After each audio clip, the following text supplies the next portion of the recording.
So when you look at the charts, the United States and Europe suffered about the same kind of curve, upward climb of infections and deaths. And then the Europeans start to go down and US starts to go down. But then we start to climb up again. And around that time, I remember you coming on this program and saying the lockdown has to be national. The only way this works is if it's a real national lockdown. Otherwise, with border travel among states, it's not going to mean anything.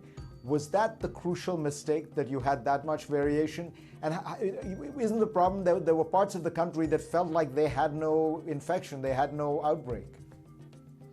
Yeah, what's impressive is that Italy, France, Spain, who had a wave before us, managed, as they fell off, to keep even the parts of the country that hadn't had the intense epidemic from creating a second wave.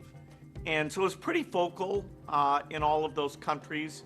And so they'd fallen to the paradox that we did, which is that the regions that had had the least burden in the first wave were ripe for that second wave. So in the case of the United States, they opened up their bars, they didn't do much in the way of wearing masks.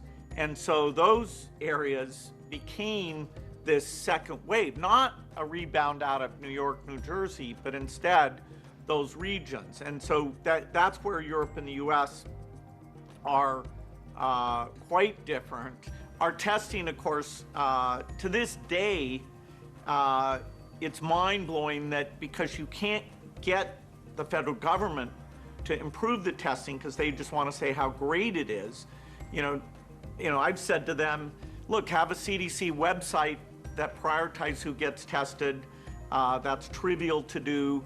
They won't pay attention to that. I've said, don't reimburse any tests where the result goes back after 3 days. You're paying billions of dollars in this very inequitable way to get the most worthless test results of any country in the world. And you've created this incentive for the commercial guys to have long lines because you do not, you just want to waste government money.